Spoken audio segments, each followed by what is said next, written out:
The quote goes like this: one day or day one.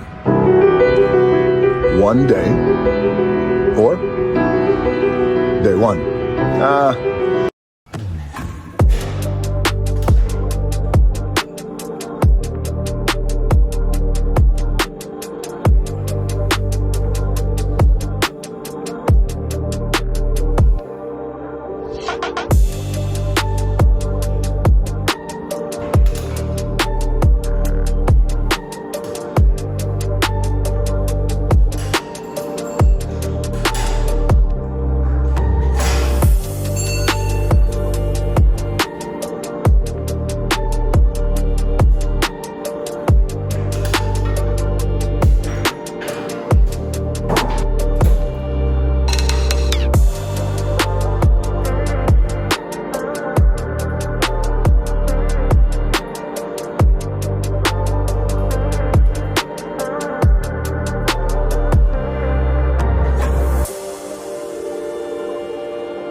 So that is a wrap. We're done. We're finito. We're done out the mud out here, man. Whew. Walking lunges ain't normal. Ain't for normal people. We did the 2 sets, bring us to 8 in total. So we did 8 working sets of hammies and quads after warming up. And if you see me, I'm next to the hip abduction machines, both of them. This is what I usually warm up with before I start anything. I didn't do hip thrust today. I was gonna do it. There was a lot of people here just as a warm up before I got into hammies, but where I usually do them, that spot was taken. So we ain't doing them. But we did the hip abductors and we hopped in the hammies, warming them up until we got to our first working sets. Well, we warmed them up first on the leg curl. Then we did some cable deadlifts.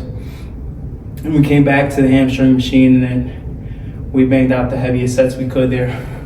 And after that, warmed up the quads, talked to you guys for a little bit. And then we actually got into our working sets. And then we did 1 heavy set of leg press, 1 heavy set of front squats, 2 heavy sets of hack squats, or hex squats, whatever you want to call them. I honestly don't know what you would call those.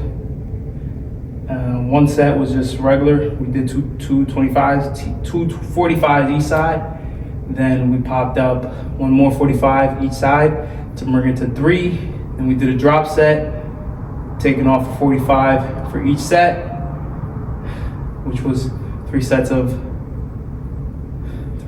like, well, we did from 8 to 12. Well, we did 8 for the 3 45s each side. Then we did 2 for the, no, my bad. Then we did 10 for 2 45s each side. And then we did 12 for 1 45 each side. So after that, we finished with walking lunges. Today, honestly, wasn't too hectic. Am I tired? Yeah, I feel exhausted. Do my legs feel pumped? They feel pretty pumped. They don't feel as pumped as they usually do though. So I probably gotta go heavier with leg extensions, and I didn't do a drop set on the hamstrings. I probably should have. But lately, after every hamstring day, I would catch a cramp in the morning. So I wanted to dial it back a little bit. And I have to probably drink Powerade because my water intake is good. It's just I don't have enough potassium in my body, which is causing me to cramp in the mornings after a leg day. So I'm gonna go home, get some Powerade in my life, maybe take a tablespoon of salt or something, I don't know. But anyway, what I got for you guys, we're gonna do the post talk here because I'm being a lazy bum, being a lazy couch potato. I don't want to take you guys upstairs and then do it up there. Just being lazy. See what I would like to talk to you guys about today. What I say is hold the faith, right? Things aren't looking too great. Things aren't looking too good, but hold the faith. You know, I've been enduring. We talked about this a little. We touched on this last week. I've been wanting to get into real estate since I was 20 years old, and I'm 25 now, and I'm still not in the game, you know. And I've been enduring. I've been going through my trials and tribulations just to put myself in a position to look at real estate. And now I just have to take the next step and buy my first property. And I gotta have the faith, right? I gotta have the faith it's gonna work out. My first deal didn't go through because I probably, it didn't go through because I know God probably has something better for me, right? He doesn't want me to get in the game and get a messed up deal. He wants me to get in the game at the right time to get the best deal, so that way things go smoothly, and then from there I could just take off, And I know, and I have the faith that that's what he wants from me. That's what he's looking out for me, right? Like, God is not trying to steer you bad. You could be going through trials and tribulations right now, just like I am with real estate. But you got to endure. You got to get through the tough times. You got to get through the hard times and keep the faith. Keep believing in God, because he's going to do what's best for you. In the moment, you don't think it's the best thing for you, but I promise you it is. I endured poverty since the day I was born with my dad. And now I'm in a position where I can help my dad out, and I'm in a position where I never probably will have to lose my home again, you know? So I've endured for a long time in poverty. You know, my dad endured just trying to keep a roof over my head for so long. And now we've passed those trials and tribulations. You know, it was years of that, years of struggle, years of, oh, well, we got to count our chickens, count the money that we got. You know, there was a whole year in junior year, my senior year, where my junior year of high school, I didn't get a haircut. Time ever we went on food stamps, you know, because my dad lost his job. So, you know, I've been through the ringer. People has been through worse than me. So I'm forever grateful for the position that I was in at the time. You know, my dad gave me the best childhood he could, and I'm forever grateful for that. I didn't have to go through some of the things that kids my age was going through at the time, like my friends, right? You know, I was grateful that I had a father in my life. You know, all my friends may have had their mom, but they were always missing that father figure. Grateful enough to have a father. Bringing this all circle back around, just keep the faith. You know, things might not be looking too hot for you right now. They might not be looking too good. You may feel like, oh, why is this happening to me? But I don't remember the correct saying, but God gives his toughest battles to his toughest soldiers. So keep believing in him, keep having faith. You know, if you don't believe in God, just have faith in something. Have faith in your family, your dog, the universe, anything, man, anything that just keeps you going, right? Like when you have faith in something, you know that it's gonna pan out at the end. Not be in the time frame that you want, but I promise you it's gonna happen. So again, keep the faith, keep believing, and be the best you can be every single day. If you're watching this before the gym, get that work in, get the grind in. If you're watching this after the gym, man, I hope you killed the workout. I hope you had a better workout than me. I hope you pushed yourself so hard that you look at my workouts and you're like, Tommy, you're not pushing hard enough. You know what I'm saying? If you're watching this before your morning's getting started, yo, make this the best day ever. Guaranteed the next day. So make this day count. Be grateful. Be the best you can be. I struggle with that every single day, and I'm trying to be the best I can be. I'm trying to remember that just have to be grateful for what I got, you know? But anyway, on that note, keep the faith, keep believing. I'll talk to you guys. Peace.